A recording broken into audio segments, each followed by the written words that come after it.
Thank you, Jesus. You may be seated for a while.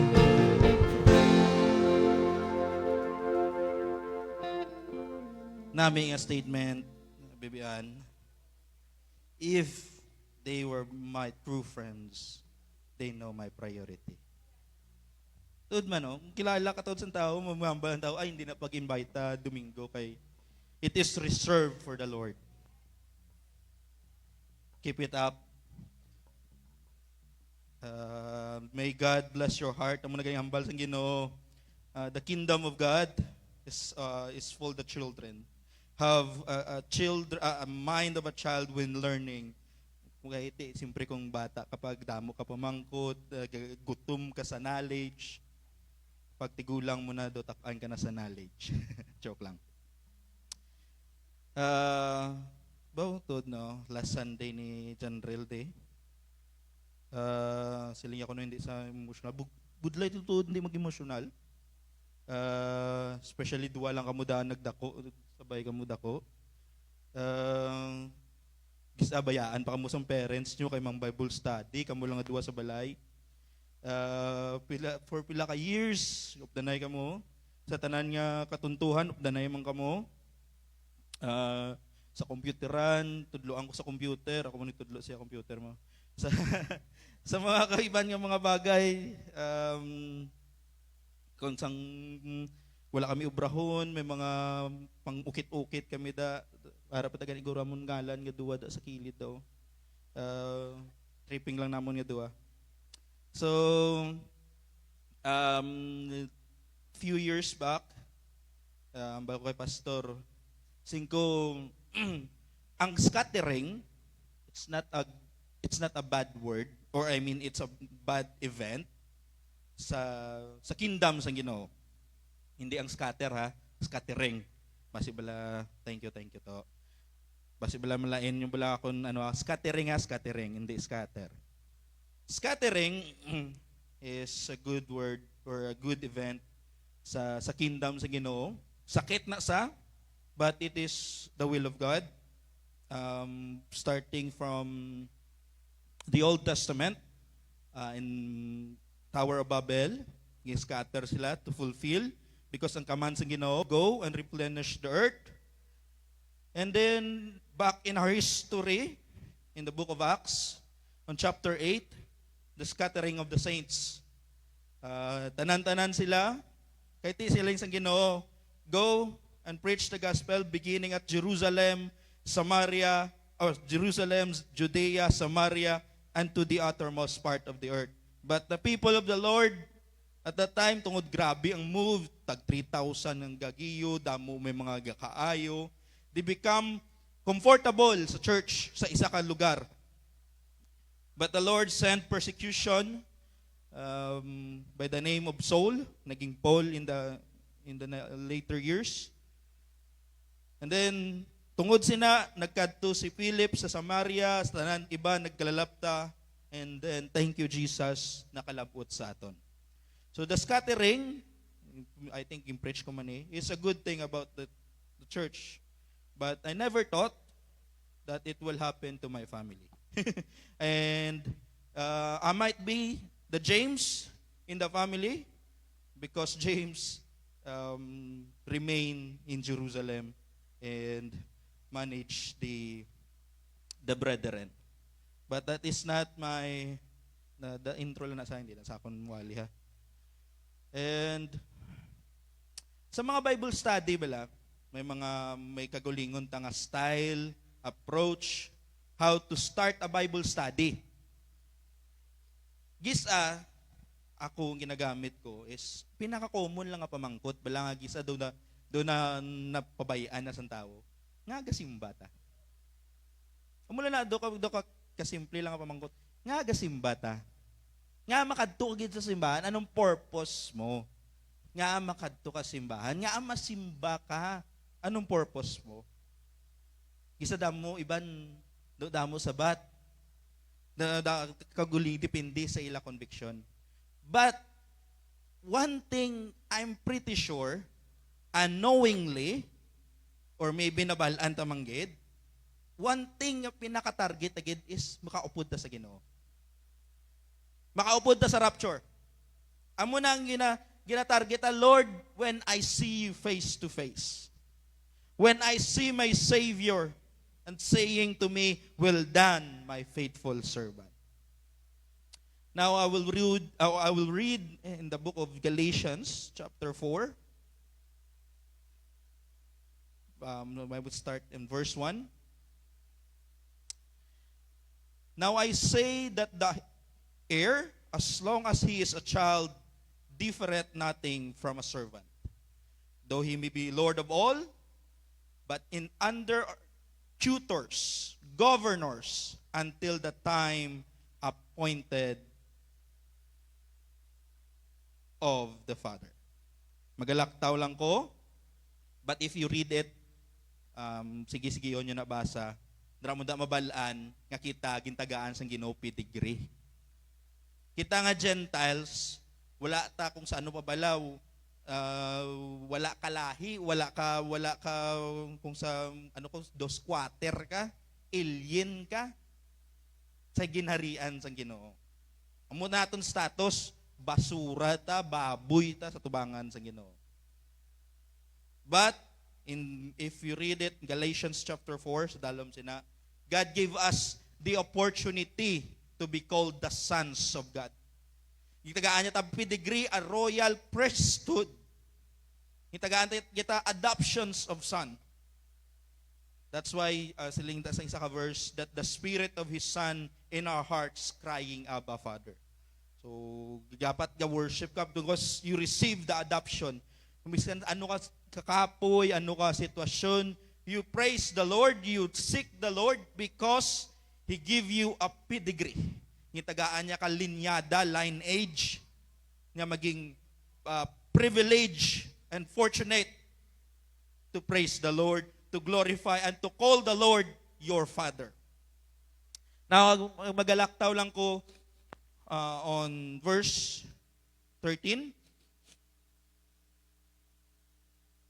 You know, though through my infirmity of flesh, I preached the gospel unto you at first, and my temptation which was in the flesh you despised not, nor rejected, but received me as an angel of God, even as Jesus Christ, for Christ Jesus. Where is then the blessedness you speak of? For I bear you record that if it had been possible, you have plucked out your own eyes and have given them to me. Verse 16, I therefore become your enemy because I tell you the truth.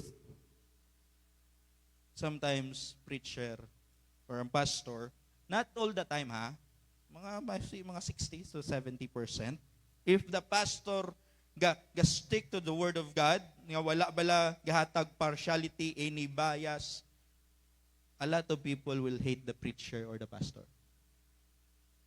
Because, siyempre, bisan bata gani, gisa, gabi tulok mo sa imo papa, kag sa imo mama kung kigan ka.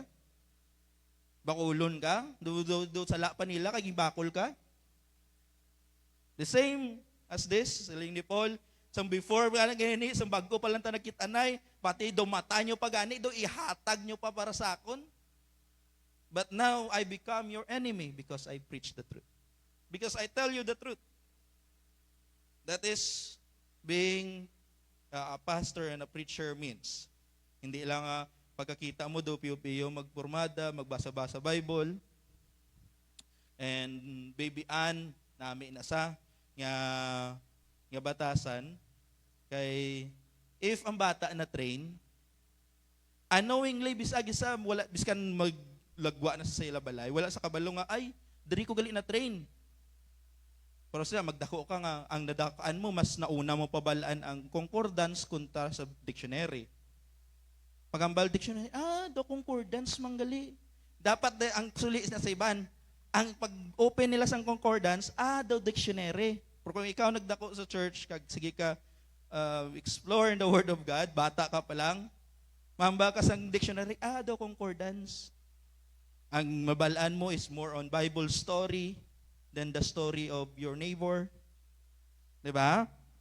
Baka, sino paborito mo nga tao? Sinong idol mo? Blackpink. Hindi, kung ang isa ka tao o isa ka bata na nadako sa Ginoo, kabalo sa iyang mga models. Siya kabuhi. And on verse 17, magalaktaw lang ko, they zealously affect you, but not well ye, they would exclude you that ye might be affect them. Do hindi ka chindi, no? Do ka gaburon sang word.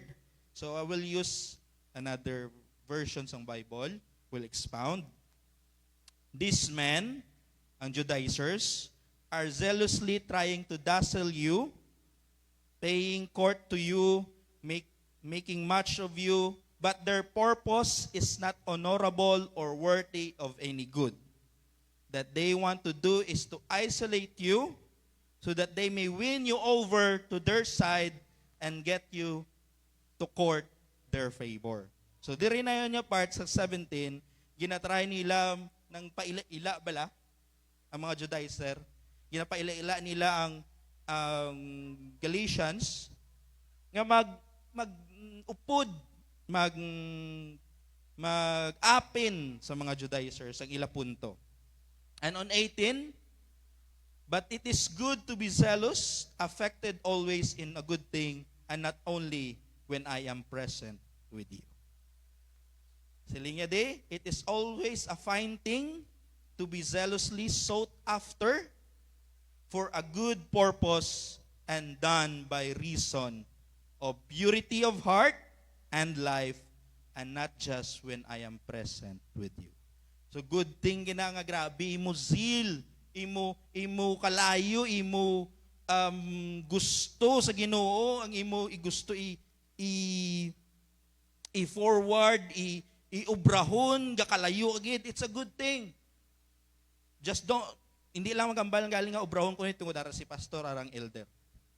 Do it even without may audience or wala. So amo na ang ambal ni Paul. But my preaching, diri ko gingkuha the title of my preaching on verse 19. My little children, of whom I travail in birth again, until Christ be formed in you.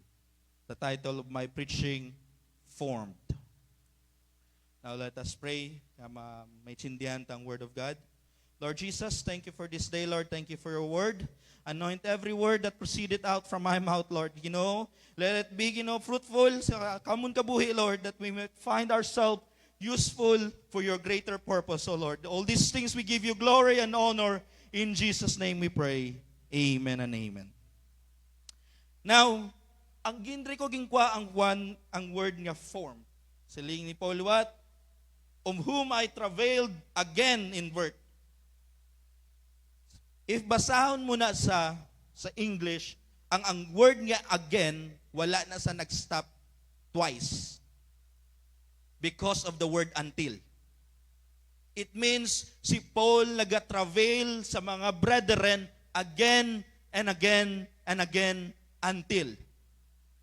Until Christ is formed in us.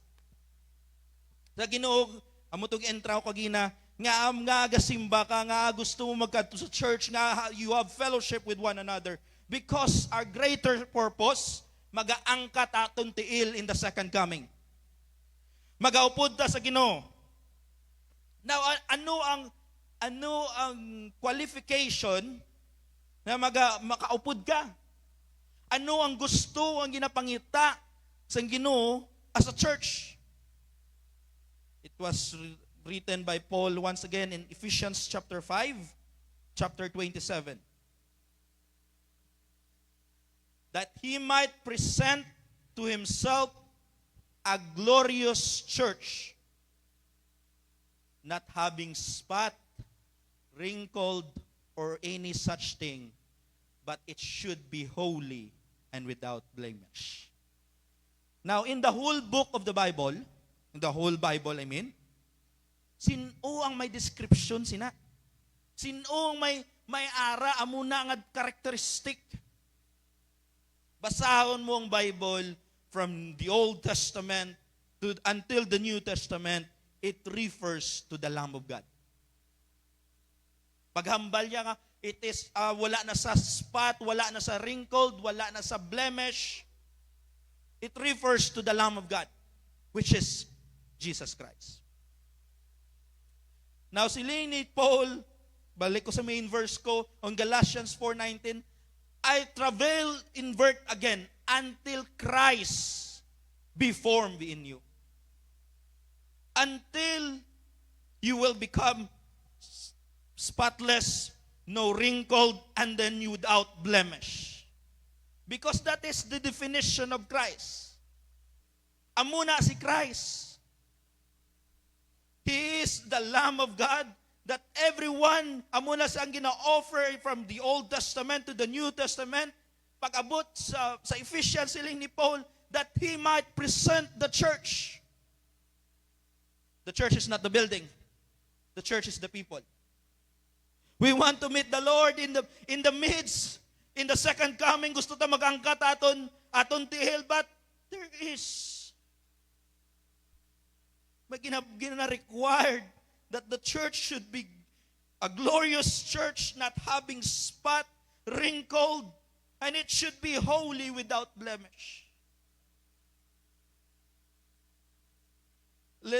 Just take note, word formed. That is my title. And now, magalaktaw ko in Romans chapter 8, verse 29.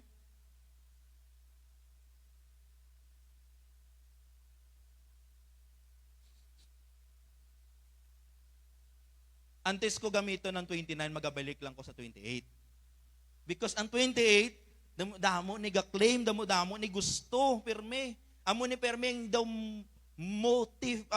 motto sa kabuhi nila, ang ga-encourage sila. That we know that all things work together for good to them that love God, to them who are called according to His purpose. Can anyone say amen for that? But on verse 29, for whom He did foreknow, He also did predestinate to be conformed to the image of His Son, that He might be the firstborn among the brethren. Christ is somewhat already ging porma na, ging tapos na, predestined na, nga amo ng obrahon ni Christ. That He will be the firstborn among the brethren. Napatay sa, nalubong sa kagnabanhaw. If ang isa ka bagay napatay kag hindi ilubong, manimaho na. Of course, ang ido da sa kilid. Huwag nalubong, ti manimaho. Pagtapos galing, diri sa ato niya, maglubong, siyempre, tapos na. But Christ resurrected. Nabuhi sa. That's why we, gapalo sa iya, paano ta matagaan pedigree, paano ta matagaan title as a son of God, we also follow His steps. We have been, dapat magrepenta, mapatay ta sa aton sala, mabaptisuhan ta in Jesus' name, to buried our sin, and to resurrect as we receive the gift of the Holy Ghost. In Jesus' name. Amen? Now, duwa ka word. Ang isa, formed. Ang isa, conformed. Si Jesus na conformed na. Tagaan ta pagit isa ka word ang ginatawag na conformed. Or tagaan ta isa ka verse. Magalumpat lang ta sa chapter 12, verse 2. Romans 12:2. And be not confirmed. Si Christ is already predestined, confirmed. Kita siling ni Paul, I travail, my brethren, I travail in birth again that Christ be formed. But sometimes, ini nga verse, nadula ang 3-letter word.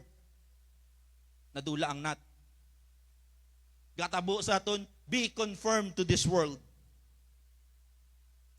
Naggadto ang not sa dalom, and be not transformed. By the renewing of your mind that you may prove what is good and acceptable and perfect will of God. Now, 3 words. If you read your Bible, if we study the Word of God, even the same word, chapter 8, kaga chapter 12, conformed, the same word lang na sa, but in their original word, they're two different words. Now, kuhaan ko danay ang word nga form sa Galatians. Ang iya na Greek is morpho. It means to fashion, from a same as to fashion to form. Siyempre, yapos lang na. Kung sa aton pa bala, mahurma, maukit. Now, on verse 8 sa Romans, ang conform na word, gintawag na, or ang Greek word niya is sumorphos.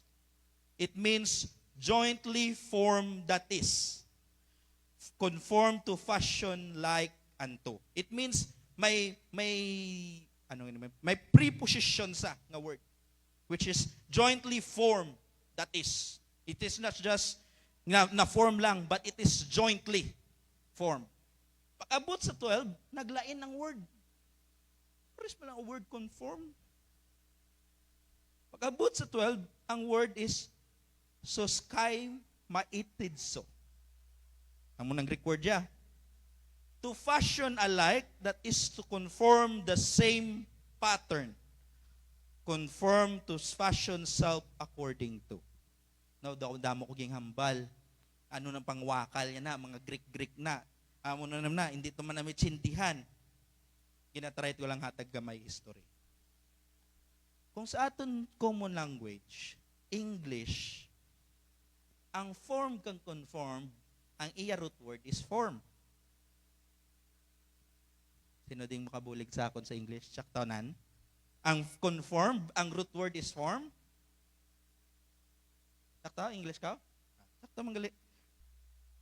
So kung form ang word, it means sa aton native language, mahurma, makita, mapurma, ma-assemble. In English, nagapon na assemble.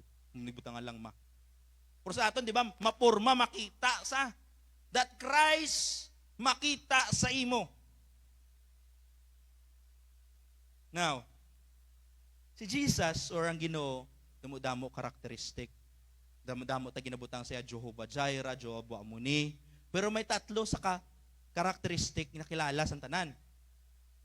He is all-knowing, omniscience, omnipotent, ang sang all-power, omnipresent, He is everywhere.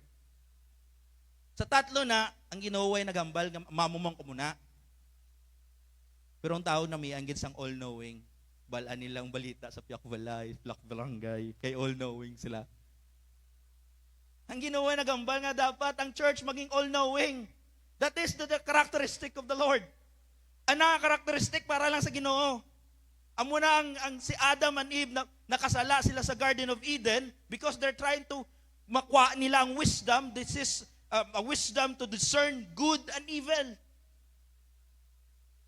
That title, ang all-knowing, all-power, omniscient, or omnipresent, belongs to the Lord.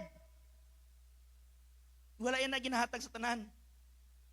But there is one characteristic from the Old Testament to the New Testament na ginakumpanya sang Ginoo. Aring karakteristik. Siling niya, be ye holy, for I am holy. In Leviticus, siling niya sa Israel, I am the Lord your God, and I am holy. Be ye holy. Sanctify therefore, and be holy, for I am your God, is holy. Pag-abot sa New Testament, king quote ni Peter, siling niya, be ye holy in all manner of conversation. Conversation sa istorya lang eh. In all manner of its conversation, hindi pa taga ni holy in all manner of conversation.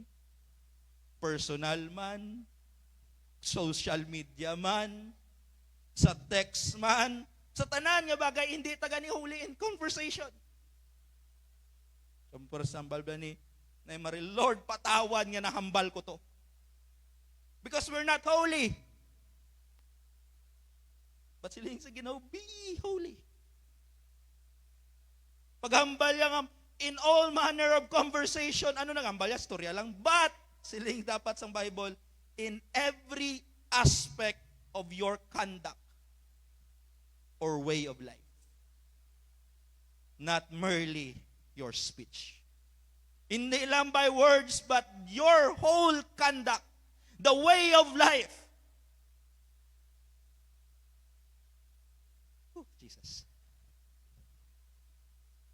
Hindi lang gasimba-simba ko. I want to gusto ko mag-serve sa Ginoo, gusto ko mag-angkat akong tiil, makita ko ang Ginoo, mag-aubod ko sa second coming. Sibat siling sa Ginoo, be holy. Be holy.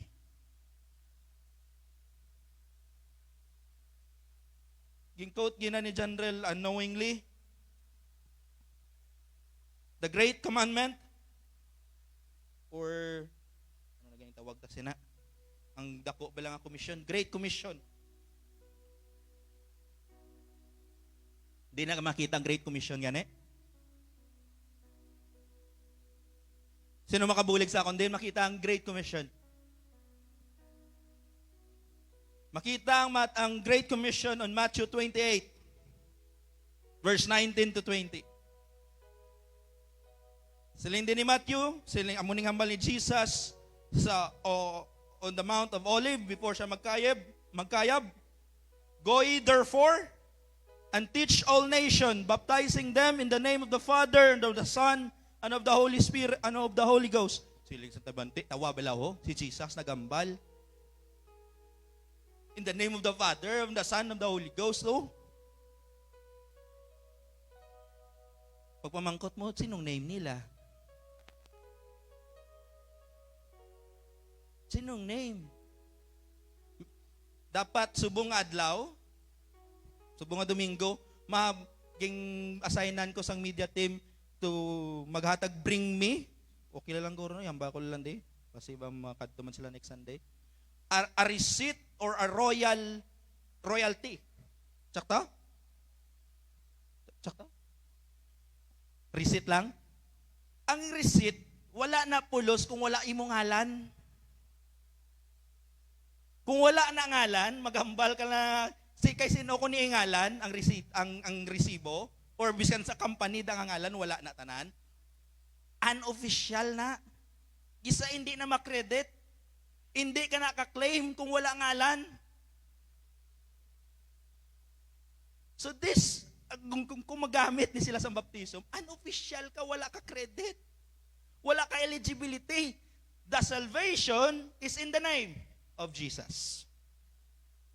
But I will not stop there. On verse 20, teaching them to observe all things whatsoever I have commanded you. And lo, I am with you always, even unto the end of the world. Amen. Now, sa babaw pa lang sa Go Commission, sa Great Commission, sa 19 pa lang, go ye therefore and teach all nations. If kwaon mo na ang whole context niya, ang meaning niya is to disciple. To make disciple. To train a follower. To enroll a learner as Christ. Dara nagwang tawag na Christian. Gisa overuse, gisa do trapo ng word nga Christian. Because Christ was not formed. Ay Christian na sa pero grabe gabiti ba? Ay Christian na sa pero nga mo na sa how. Christian na sa guro. Gisa ginamo na lang na. Because Christ was not formed. Christ was not formed.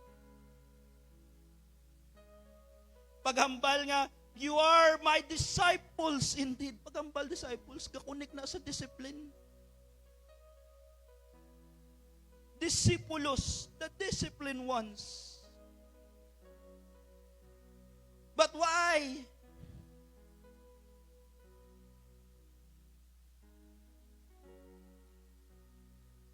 Gisa makita sa tao sa iyo mo pagkakita, hindi makita si Kristo, makita kung sino ka.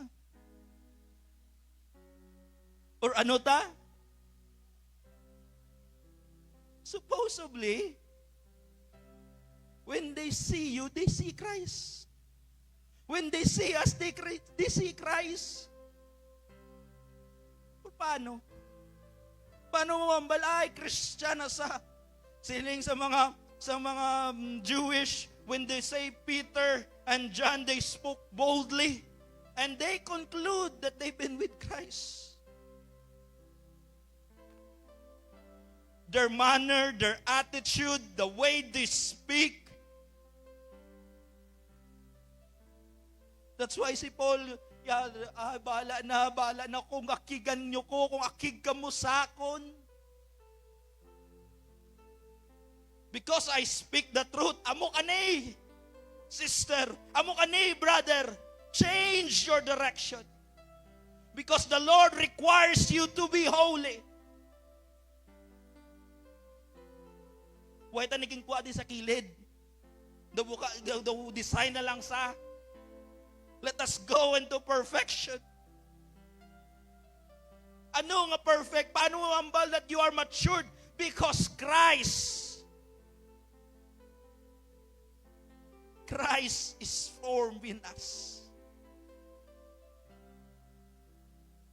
Pagkabati nga, daw pamanit ang wali ni Brother Ramil, ni Brother Joe Carl, ni Pastor, daw pamanit sa akon, daw ako tong ego, haw. Pero pamangkot, gaway kagabag ko, haw. Same old. Gigamit kong word ka same old, good, same old. Old mga batasan, same man gapon. The same lang gapon, when they, ay, si amo na sa. But then, namin pamatian, ay, si Ramel, si bro na, oh. Pero kaya na, kung tutuod mo sa nga friend, kilala ya ka, ay ina nga tao, ang Domingo para na sa Ginoo because he is a Christian. She is a Christian. Ang iya core, sila yung Ginoo, yes, we're no longer under the law, but sa Ginoo gambal, honor the Lord's day. Honor the Lord's day. Kisa gatawa lang ko, pero gumahibig man ko. Natawa ko na sa mag-asawa sa likod. Nakugos bata isa. Mabalaan ko na kung maka-worship ng isa, tapos sinabi worship na nabuta ay nagurong kahidlaw sa Ginoo, pasay na naman siya, pasahay naman sa isang bata, ang isa naman ma-worship, ang wala bata. Sige, at least la worth it ang kadto mo. You come here to worship, kaya gisain din sa ka-worship, kaya kakugos, paayon sa bata, so gasab-sab sila, doa. Wala yung video tripping sa likod, ha. Gasab-sab ko para maka-worship, ha. Because we are followers of God. Ginagutom ta. We are formed. Siling ni Elijah, si Elijah, katul ulo ya sa Israel. How long? Amo na may isa ka pastor gambal sa kon. Ikaw na pastor, hindi ko gusto mo kalbo. Kantaw bla halos pastor kalbo. Real talk lang.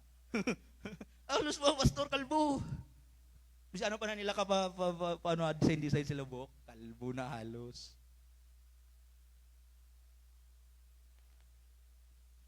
Kantaw bla matuon ka sa pulong sang Ginoo.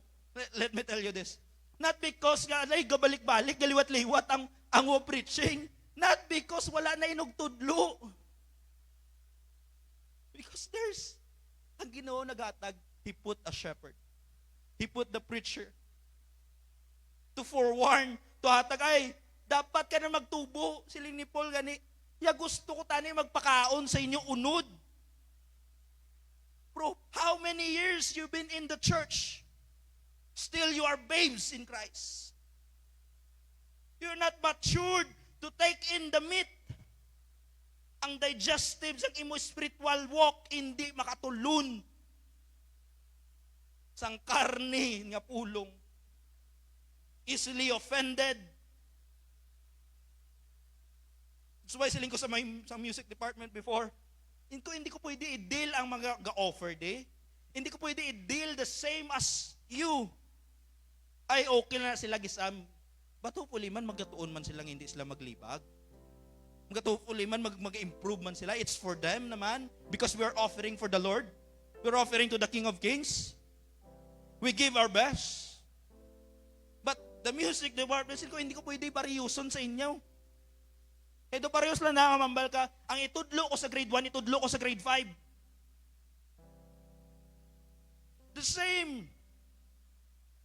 We want to preach greater things, greater message nga gusto ipahayag sa Ginoo, but we have to make sure nga hindi maimpatso ang tumulo. Hindi ay kasakit sa bulog, hindi na ako mamati dasun.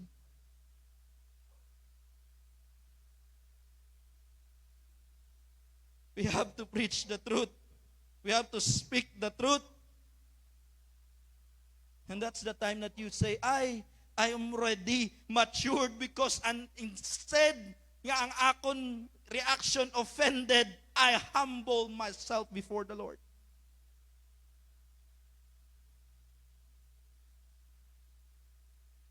Gisa daw gamba ka, are naman sa gapanginit, naman sa gapangakig, naman sa gapululutok na yabutsi, sa buto nga. Ang pamangkot is Christ is forming us. Makita bala si Kristo sa kabuhitan, not on Sundays.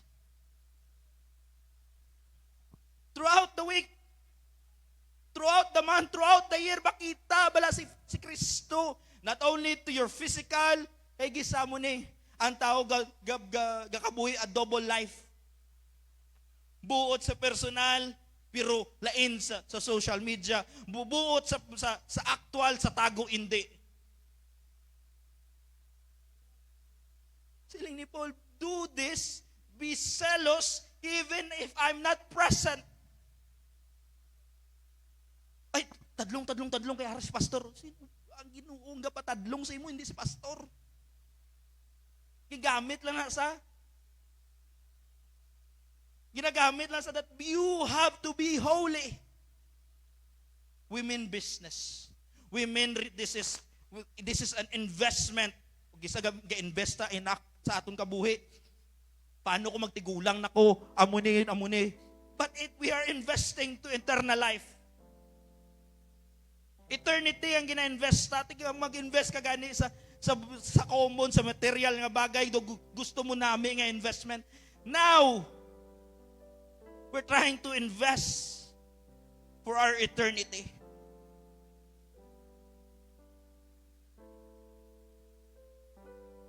Do this.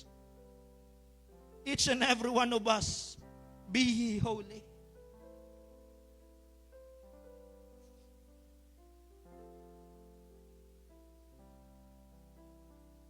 As I end this, hindi ko magalawig. We preacher, or I'm not be your pastor, but we preacher, me and Brother Ramel, must forewarn you. Ginawarningan, gina-foresee nga hindi ka mahulog di brother, hindi ka mahulog si sister, hindi ka maanad, ga mo nang tsakto. Nga mo nang normal. Going to my main verse. We will travail for you. Even you hate us. Ay, kalaw, ay, manong nga kasakit sa iyang pulong. Gabang igo, sa duway tagi na igo. We're trying to travail for you. Sino man matuon Bible man para ikaw magbago. Tuon na lang ko para sa akon. We will try to travail again and again until Christ is formed in you. Are, if you are formed in Christ, that wherever you go, wherever, whoever, sinuman upod mo, what position you are in, you can say, let your light so shine. Show the world who the light is, which is Jesus. Thank you this morning.